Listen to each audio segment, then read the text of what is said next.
Obrigado, irmão. Boa noite, meus queridos irmãos e irmãs. Nós vamos, neste momento, abrir nossas Bíblias no profeta Jonas, Antigo Testamento.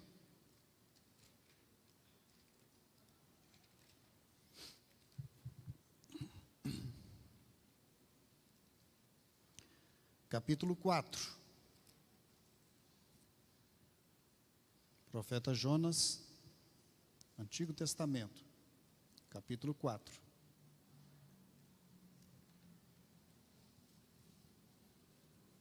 Palavra de Deus, assim nos diz: com isso, desgostou-se Jonas extremamente e ficou irado, e orou ao Senhor e disse: Ah, Senhor, não foi isso o que eu disse, estando ainda na minha terra?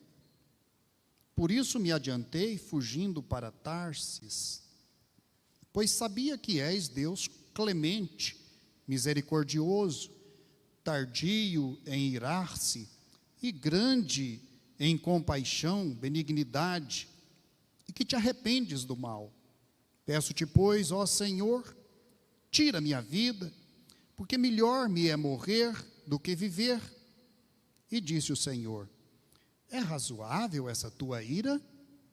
Então Jonas saiu da cidade, assentou-se ao oriente da mesma, e ali fez uma enramada, e repousou debaixo dela, à sombra, até ver o que acontecia à cidade. Então fez o Senhor Deus nascer uma planta, que subiu por cima de Jonas, para que fizesse sombra sobre sua cabeça, a fim de o livrar do seu desconforto. Jonas, pois, se alegrou em extremo por causa da planta.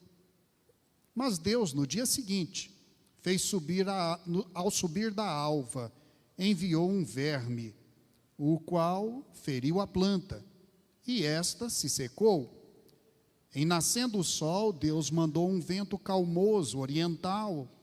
O sol bateu na cabeça de Jonas, de maneira que desfaleceu, pelo que pediu para si a morte, dizendo: melhor me é morrer do que viver. Então, perguntou Deus a Jonas: é razoável essa tua ira por causa da planta? Ele respondeu: é razoável a minha ira até a morte. Tornou o Senhor: tens compaixão da planta que te não custou trabalho, a qual não fizeste crescer, que numa mesma noite nasceu e numa mesma noite pereceu. E não hei eu de ter compaixão da grande cidade de Nínive, em que há mais de 120.000 pessoas que não sabem discernir entre a mão direita e a mão esquerda, e também ali muitos animais? Amém. Quero completar a base bíblica desta reflexão com Mateus capítulo 9, verso 35, que diz: e percorria Jesus todas as cidades e povoados, ensinando nas sinagogas, pregando o evangelho do reino, curando toda sorte de doenças e enfermidades. Vendo ele as multidões, compadeceu-se delas, porque estavam aflitas e exaustas, como ovelhas que não têm pastor. E então se dirigiu a seus discípulos: a seara, na verdade, é grande, mas os trabalhadores são poucos. Rogai, pois, ao Senhor da seara, que mande trabalhadores para a sua seara. Amém. Meus queridos irmãos, nesta noite de encerramento da campanha de missões mundiais, nós queremos então voltar para um momento de reflexão sobre o tema da campanha deste ano: viva a compaixão. O tema então é a compaixão que deve de fato mover os nossos corações. O nosso Deus, em sua relação com a criação e o homem, é um Deus de compaixão. Esta é a característica de Deus. A compaixão, ela é o modo como Deus se relaciona com a sua criação, com a humanidade. Ao contrário do que muitos querem, de que o relacionamento de Deus com a humanidade seria prioritariamente o juízo.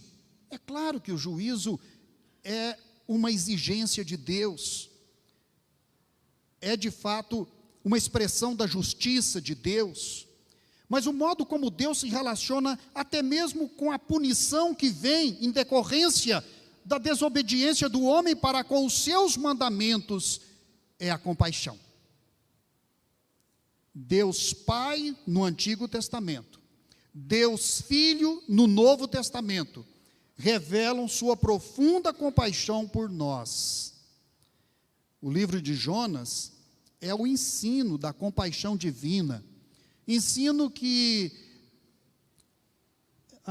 diz respeito ao próprio profeta Jonas, de como Deus foi cheio de compaixão para com ele, como também para com todas as nações, inclusive as nações não israelitas e, no período cristão, as nações não cristãs.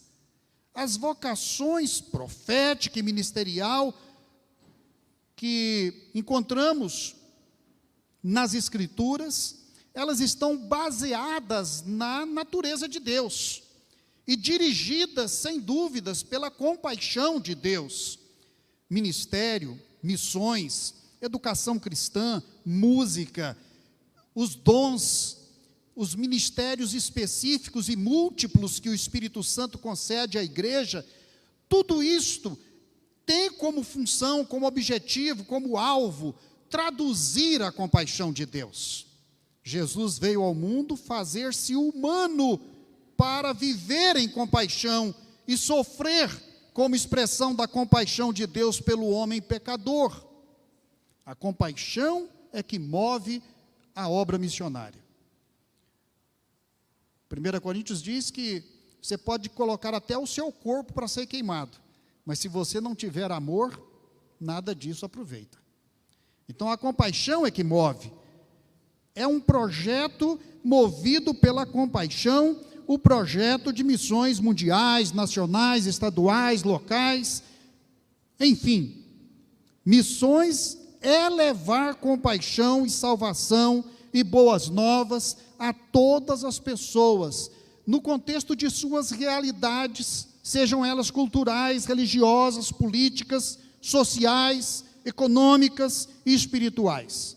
Jamais se deve reduzir missões a um tipo de assistencialismo humano, como fazem já, por exemplo, Médicos Sem Fronteira, Cruz Vermelha Internacional, a Visão Mundial e tantas outras organizações humanitárias, importantes sim, para os nossos dias.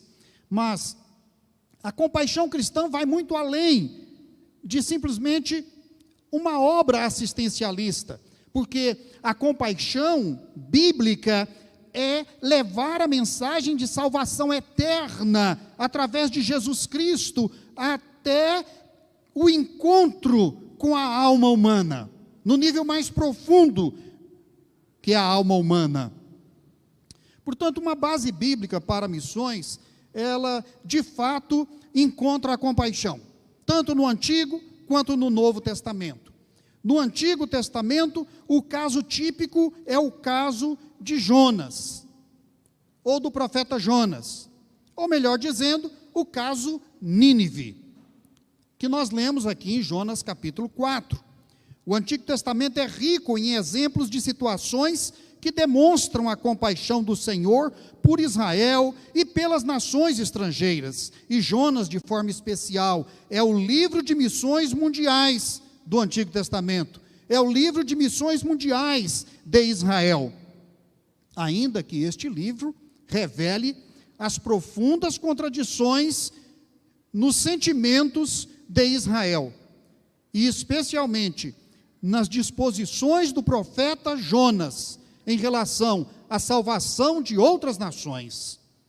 Compaixão e refúgio estão aqui entrelaçados no capítulo 4 de Jonas, quando o próprio Jonas confessa que Deus, ele suspeitava e agora ele tinha certeza que Deus era cheio de compaixão, e que se ele decretasse algo de punitivo para alguém, e este alguém se arrependesse, Deus voltaria atrás. Por isso ele não foi pregar a Nínive. Mas também entrelaçado neste capítulo 4, na figura da planta, que cobre Jonas, e que logo depois se seca, por mão de Deus. E então Jonas se entristece, e Deus pergunta a ele: é razoável esta tua tristeza por causa de uma planta? Então, a resposta de Jonas é triste, é uma resposta desanimadora, quando nós olhamos para ele como um profeta. Que profeta é este, que prefere morrer do que pregar o Evangelho? Pois bem, a história de Jonas, então, é a expressão da ação de Deus em compaixão para com uma nação que não era a nação escolhida dele. Ele manda Jonas pregar a Nínive uma mensagem de juízo, e foi só este aspecto da mensagem, na verdade, que Jonas conseguiu enxergar. E a expectativa de Deus é que Nínive se convertesse. A expectativa de Jonas é que Nínive fosse destruída. Mas então o Senhor mostrou a Nínive a sua compaixão, de modo que derramou sobre Nínive o seu perdão, a sua tolerância, e Nínive foi restabelecida diante de Deus. Então a compaixão de Deus é uma maravilha das Escrituras, é uma maravilha para todos nós. Mas a compaixão de Deus, ela tem, digamos, a capacidade de irritar os outros. A compaixão de Deus irrita pessoas. Há pessoas que não podem concordar com esta compaixão de Deus. Acham a compaixão excessiva, permissiva, uma compaixão que não faz justiça aos atos humanos. O caso Nínive foi sentido então por Jonas como uma ofensa ao seu sentimento de justiça. Sua pregação teve uma resposta dos ouvintes oposta ao que ele desejava e ao que ele esperava. Ao invés da condenação e da destruição de Nínive, que ele pregou e enfatizou isso por toda a cidade, ocorreu de fato um avivamento, um grande arrependimento, choro, clamor, jejum, e toda a cidade, inclusive o rei e seus administradores e ministros, se cobriram de saco, de cinza, saíram andando pela cidade e clamando a misericórdia e compaixão de Deus. Diante disto, Deus se arrependeu do que disse que faria com a cidade de Nínive. Todas as vezes que a gente olha para o arrependimento de Deus, a gente olha uma mudança de sentimento que tem como base a compaixão. Claro que arrependimento, quando analisado no seu conceito, não é? E confrontado com atributos da divindade, parece algo bastante contraditório, mas não para o nosso Deus. Nosso Deus é diferente. O nosso Deus não se enquadra dentro da nossa lógica, e é por isso que ele pode decretar e dizer que vai fazer, e mediante determinada situação, ele diz: não vou fazer mais. Não é porque ele se contradiz, é porque ele é cheio de compaixão. Não é porque ele se nega a si mesmo, não, é porque ele reconhece o arrependimento da pessoa, e então ele perdoa. O mesmo Deus que condena é o Deus que tem poder também para perdoar, desde que satisfeitas as condições para que isto possa ser feito. Nós somos perdoados, porque as condições para o perdão foram satisfeitas por Jesus Cristo na cruz do Calvário. O texto nos diz então que Deus viu o que fizeram. Deus viu o que Nínive fez. E Deus então se arrependeu do mal que tinha dito lhes faria e não o fez. Eu creio, meus queridos irmãos, que nós devemos glorificar a Deus pela sua capacidade de se arrepender diante do nosso arrependimento, dele nos dar perdão quando nós clamamos por perdão e não merecíamos perdão. Éramos transgressores da lei, estávamos condenados à morte, mas diante da nossa reação positiva, da nossa resposta positiva, ele diz, é suficiente. E não nos destrói. Ele nos perdoa. E perdoou Nínive. E Deus não destruiu a cidade. Então Jonas se entristece com Deus por causa da sua compaixão. A compaixão dividiu Jonas e Deus. Jonas reclama da compaixão de Deus e não aceita de forma alguma que Deus agisse daquele modo. Não é incomum homens quererem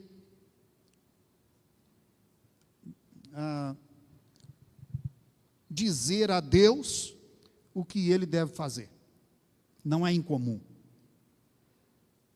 Aliás, é muito frequente isto, das pessoas quererem um Deus que faça o que elas querem, delas não desejarem que Deus lhes contrarie as intenções. Elas querem um Deus que seja projeção das suas crenças. E então, Jonas ficou profundamente revoltado, e Deus pergunta, é razoável essa tua ira? Quer dizer, há bom senso nisso? Você está ciente do que você está sentindo? Você já parou para pensar no que você está dizendo para mim? E Jonas diz, é razoável. Isso não é jeito de um Deus agir.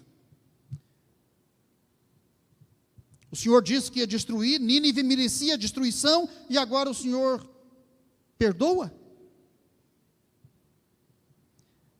Será que existe crente assim? Será que há pessoas que discordam de Deus a ponto de querer tirar a própria vida por conta dessa discordância com Deus? Ou seja, são tão cheios de ira e de raiva contra aquilo que Deus não fez, que elas preferem morrer. Será que a obra missionária, ela deve ser seletiva e só levar perdão a nações de nossa preferência? Essa é uma realidade hoje muito viva, não é? Há nações e há determinadas classes de pessoas que muitos dizem, é melhor que esta nação não existisse, ou então, seria melhor se essas pessoas morressem. Eu tive um vizinho que agora é morto, um dia cruzei com ele na esquina, e ele disse, tem que ter a pena de morte para esses vagabundos mesmo. Quer dizer, mata todo mundo que não presta. Então, nós precisamos de entender a sublimidade desta compaixão de Deus, e como é que aquilo era uma lição para o próprio Jonas. Então, o livro de Jonas é um livro que parece, não é? Ele foi escrito não só por Jonas, mas contra Jonas. Há algo anterior à ida de Jonas a Nínive, que revela a compaixão de Deus para o próprio Jonas. O profeta estava vivo naquele momento porque Deus teve compaixão dele. Quer dizer, Deus teve compaixão dele e ele não teve a sensibilidade de entender a dívida que ele tinha com Deus. E a dívida que ele tinha com Deus era exatamente em função da compaixão que Deus teve dele. Deus poupou a vida de Jonas. Ele foi rebelde. Ele desobedeceu ao Senhor. Ele embarcou em um navio com destino contrário ao que Deus tinha dado a ele. E ele pôs em risco de destruição toda a tripulação, todos os passageiros daquele navio que fazia a rota entre Jope e Tarsis, no Mediterrâneo. Quando ele viu que ele era a causa da tempestade que ameaçava a todos, o que ele fez? Ele pediu aos marinheiros: me lancem ao mar. Jonas tinha uma tendência para suicídio fortíssima. Ele, quando se sentia contrariado, ou quando ele percebia que ele era o culpado de alguma coisa, a primeira coisa que vinha à sua mente é: devo morrer. Que personalidade, digna de uma análise, não é? Quem sabe o doutor Abner possa analisar esse temperamento do Jonas no próximo fim de semana aqui. Quando ele viu que era a causa da tempestade, que ameaçava a todos, ele pediu para ser lançado no mar. O que aconteceu? Os marinheiros se reuniram, oraram, falaram com Deus, e então o lançaram no mar. Deus não queria a morte de Jonas. Deus teve compaixão dele, o protegeu nas entranhas do grande peixe. Ele estava todo emaranhado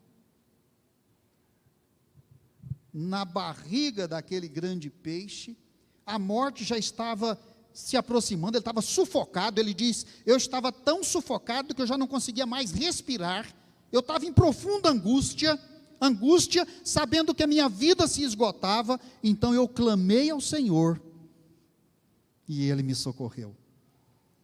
E Deus teve compaixão dele, Deus o socorreu. O Senhor mostrou a Jonas sua compaixão antes dele ir a Nínive. É a escola da compaixão. Deus mostra a nós o que é a compaixão dele por nós, para depois nós compreendermos que ele tem o direito de ter compaixão daqueles de quem nós não gostamos.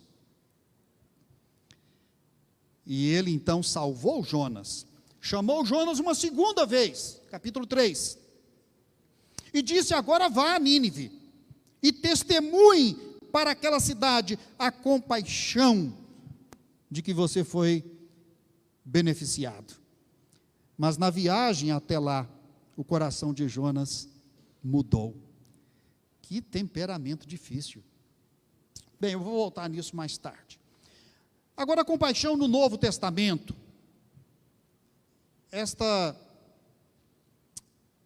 Este tema de missões mundiais é um tema que está profundamente enraizado nas Escrituras, sem dúvida. É de fato a fonte de onde emana todas as motivações para missões. É da compaixão, não é do juízo. Nós não somos daqueles que saímos como Jonas, anunciando pelo mundo o juízo de Deus, porque o mundo vai acabar, Jesus Cristo vai voltar e você vai para o inferno. Isso é Jonas. Nós somos daqueles que saímos pelos vales e montanhas, calçados no evangelho da preparação da paz, no evangelho da paz, e anunciando as boas novas, levando paz aos corações, trazendo alegria para os tristes, levando consolo para os que estão enfermos e enlutados. É o que Jesus leu na sinagoga de Nazaré, não é? O ano aceitável do Senhor. Então, no Novo Testamento, nós vamos ver isso em Mateus capítulo 9, quando Jesus está começando o seu ministério. Depois de fazer curas, de pregar em várias cidades, ele então se detém um pouco, as multidões o cercam, e o texto de Mateus diz que ele olhou para as multidões. Ele não tinha escolhido ainda os apóstolos.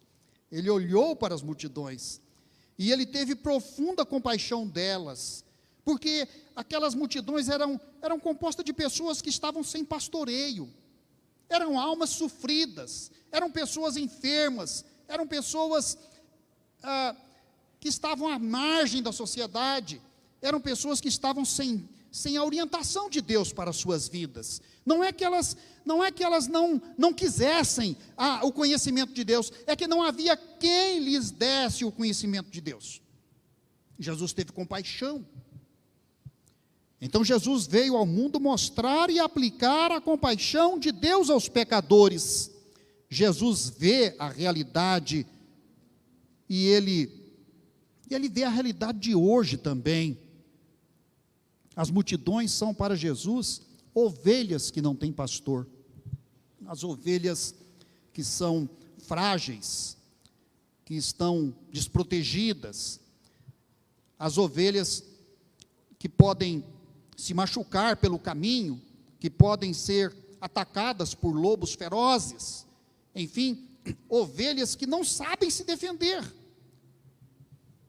E Jesus olha para estas pessoas e sente grande compaixão, e eu fico a pensar, Jesus então, se perguntando, como eu vou poder cuidar de tanta gente sozinho? O mundo hoje olha para as multidões também como rebanhos, mas não olha para ver, de fato, as necessidades, o sofrimento, as dores, como Jesus fazia. Olham como estatísticas sociais, não é? Demográficas. As pessoas são organizadas por perfis, no censo do IBGE, percentuais, como nas organizações econômicas, como votos úteis nesse tempo de política, como seguidores potenciais das mídias, enfim, as pessoas são olhadas de forma impessoal, elas são olhadas como coisas, como itens. Jesus enxerga pessoas, crianças, mulheres, homens, famílias, necessidades humanas, enfermos, pessoas que estão chorando.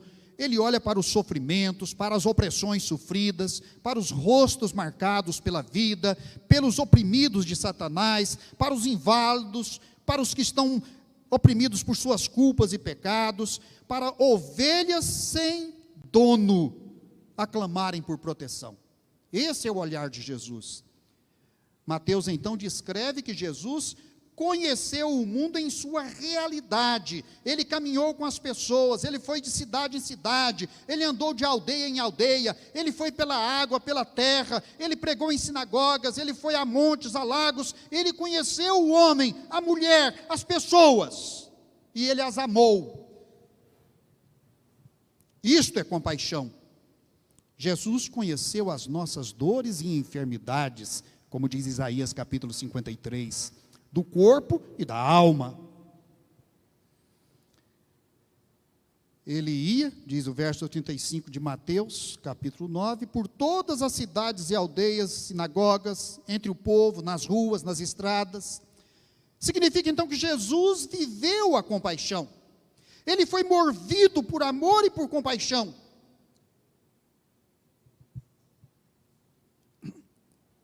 E eu acho que esta é a base para a escolha dos apóstolos. É neste ponto da narrativa dos evangelhos, tanto em Mateus, quanto em Marcos, quanto em Lucas. É um consenso de que ao ver estas pessoas, estas multidões, como ovelhas que não têm pastor, ele se moveu de profunda compaixão, e se retirando dali, ele se prepara então para escolher os seus apóstolos. Capítulo 10 de Mateus é o relato de Jesus escolhendo os apóstolos, ou seja, o chamado dos apóstolos foi um chamado movido pela necessidade que Jesus via e porque ele queria com ele aqueles homens para levar a compaixão até onde ele não podia ir. Então ele os espalhou pela terra de Israel, para buscar as ovelhas perdidas de Israel. Então o chamado dos apóstolos obedece à razão divina da compaixão. Há uma razão no coração de Deus, e esta razão é a razão do seu sentimento por nós, é a compaixão.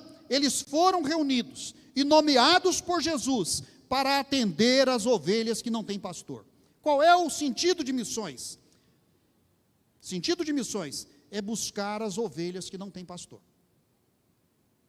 É pastorear aquelas ovelhas que são ovelhas do Senhor Jesus Cristo.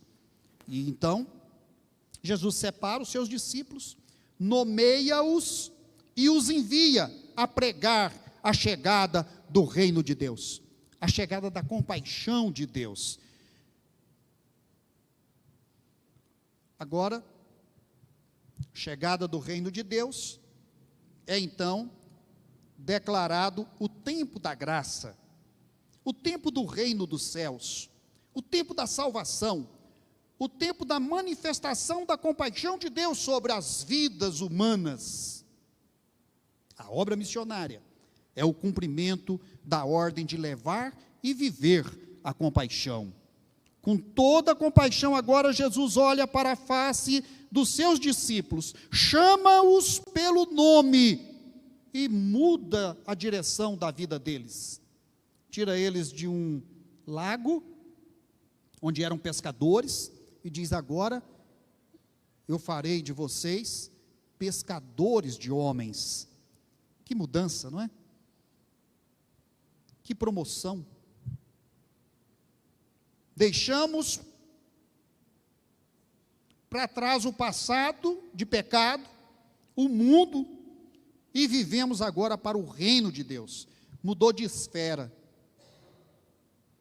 Do reino do mundo, do reino da pesca, do lago da Galileia, para a esfera do reino de Deus, do serviço ao Senhor, do sacerdócio,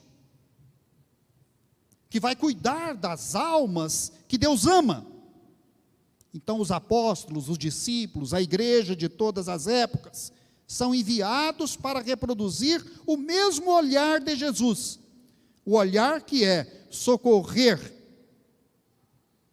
os outros, como se eles fossem as próprias mãos, a própria voz, o próprio coração de Jesus, os próprios olhos de Jesus direcionados sobre a vida das pessoas.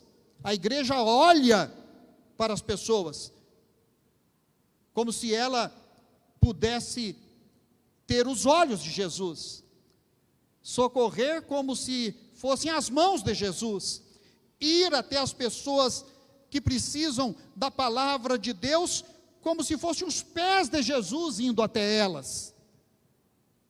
A igreja é a reprodutora de Jesus neste mundo.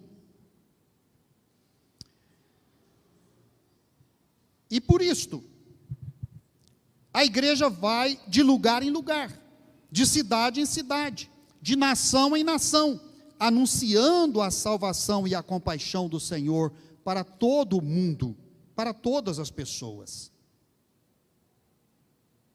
Então temos aí o Antigo Testamento, temos aí o ministério de Jesus, os apóstolos e a igreja, todos alicerçados em cima desta dimensão da natureza divina, que é a dimensão da compaixão.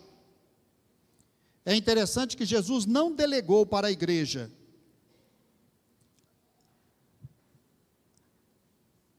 a ordem de anunciar a condenação e o juízo. Ele delegou à igreja a grande comissão: pregai o evangelho a toda criatura, quem crer e for batizado será salvo. E indo, ensinai, fazei discípulos de todas as nações, ensinando-os a observar todas as coisas que eu vos tenho mandado. batizando-os em nome do Pai, do Filho e do Espírito Santo. E eis que eu estou convosco todos os dias, Jesus conosco, até a consumação dos séculos. Jesus está conosco, na medida em que nós caminhamos, anunciamos, pregamos, ensinamos, batizamos, tudo isso em nome do Pai, do Filho e do Espírito Santo, mas com uma base, a base é a compaixão. A compaixão. A compaixão ultrapassa todas as barreiras sociais, culturais, geográficas, como foi o livro de Atos, e chega até os confins da terra, porque a compaixão move. A nossa resposta ao Senhor deve ser então pronta e imediata, como foi a resposta dos discípulos na orla do mar da Galileia. A resposta de Jonas foi a fuga, depois obediência forçada e por fim amargura de alma. Uma progressão triste esta de Jonas.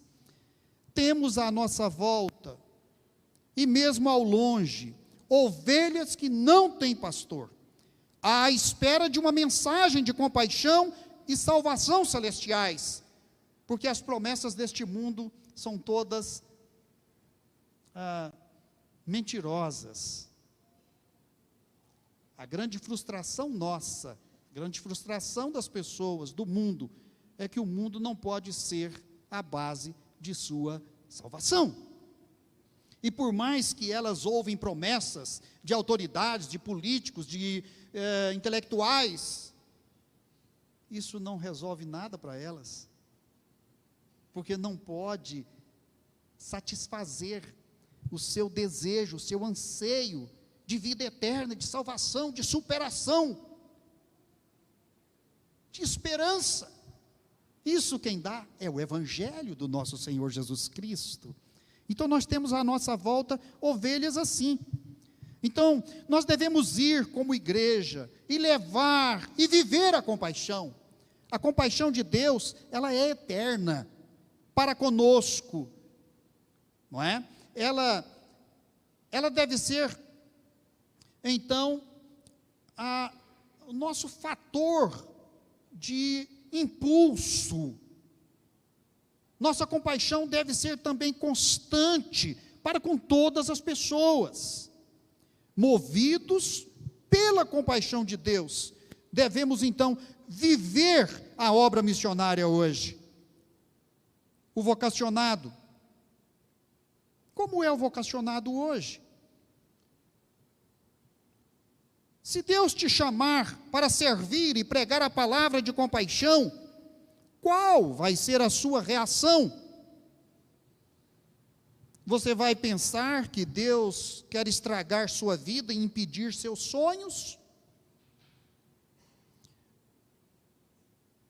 A vocação para a obra missionária, para o ministério, para ser este portador da compaixão e que vai viver disto e para isto, muitas vezes soa aos ouvidos como sendo uma interferência de Deus na nossa vida, como sendo Deus querendo impedir minha vida profissional, meu sonho de formação, etc. E aí, muitas vezes, aquele que recebe o chamado do Senhor, ou que sente de Deus aquela compaixão tão grande para com as pessoas, para com a obra de Deus, acaba fugindo ou desobedecendo. Jonas fez isto. Ele desobedeceu, ele fugiu, e ainda mais, ele se irritou, porque Deus perguntou para ele se havia razoabilidade naquilo que ele estava sentindo. Então há pessoas que são altamente irritáveis por Deus. Ao invés de responderem com amor, entregando suas vidas no altar, elas se irritam. E elas dizem: não, Senhor, não mexa comigo, Não ponha um plano na minha vida. Eu não quero ir para onde tu queres me levar. Talvez você se importe e queira obedecer a Deus. Talvez você sinta compaixão e queira dizer: Senhor, eis-me aqui, usa-me. Talvez hoje você queira entregar sua vida para viver a compaixão de Deus, onde quer que vá. Então esse é um nível. Todo crente devia ter a sua alma disposta profundamente a viver a compaixão onde quer que ele esteja. Você não pode estar em outro lugar que não seja este do sentimento de ser instrumento de Deus, onde você estiver, para que a compaixão de Deus seja reconhecida e possa fazer o bem na alma de alguém que você conheça, com quem você trabalhe, ou alguém que seja seu colega de faculdade, ou vizinho, perto de sua casa. Nós precisamos ser movidos pela compaixão. Talvez mais que isto, você tem sido incomodado com o chamado. E eu já vivi isto muito na minha vida, eu e Josefa, cuidando de vocacionados. A pessoa é incomodada. Deus a chama para o ministério, para pregar, para dedicar o tempo do seu ser na obra do Senhor, aqui ou onde Ele enviar. E Ele retarda. Muitas vezes diz: Senhor, eu vou. Quantos em acampamentos, em épocas de campanhas missionárias, ou em cultos, em suas igrejas, e ouvem a palavra e são movidos por Deus, e então quebrantam o coração, e ali naquele momento entrega a sua vida para a obra do Senhor. Depois de uma semana ele já não lembra mais o que fez. Como Jonas, recebeu o chamado, mas entre a viagem dele, dali até Nínive, mudou completamente o seu semblante e a sua predisposição. Não faça isso. Eu te convido hoje a orar e a colocar a sua vida à disposição do Senhor Jesus. Solte as amarras da vida e peça a Deus que te aceite e te use na obra missionária, na obra do Senhor. Quem sabe você tem sido um escolhido ou uma escolhida de Deus para dedicar a vida inteiramente a isto. Não só ser aquele que é testemunha onde está, mas aquele que se entrega ao Senhor e diz: eu quero consagrar a minha vida integralmente a este serviço. Esta vai ser a minha vida daqui por diante. Servir ao Senhor, ser parceiro do Senhor, ser movido pela compaixão do Senhor e fazer a vontade do Senhor. Que Deus abençoe a sua vida hoje e que nós possamos responder ao Senhor: Senhor, eu também quero ser movido pela mesma compaixão que moveu o coração de Jesus. Amém? Oremos. Pai Santo, nós reconhecemos o teu grande amor e tua grande compaixão em todas as épocas, em todos os tempos. Tu amas a humanidade e nos ama porque nos fizeste segundo o teu coração. E aqui estamos. E nós queremos, ó Pai, colocar a nossa vida perante o Senhor, e queremos te servir de todo o coração.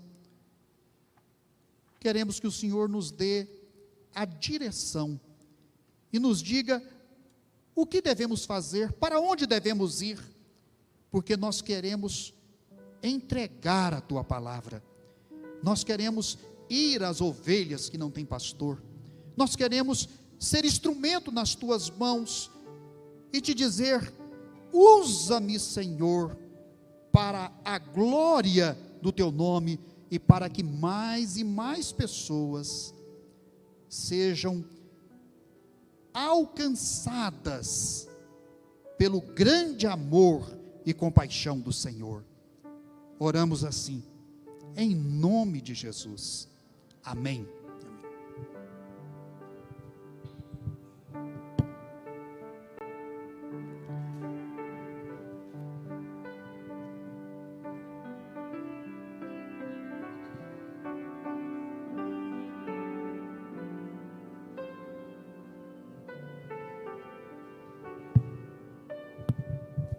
Vamos cantar o hino? Eu aceito o desafio.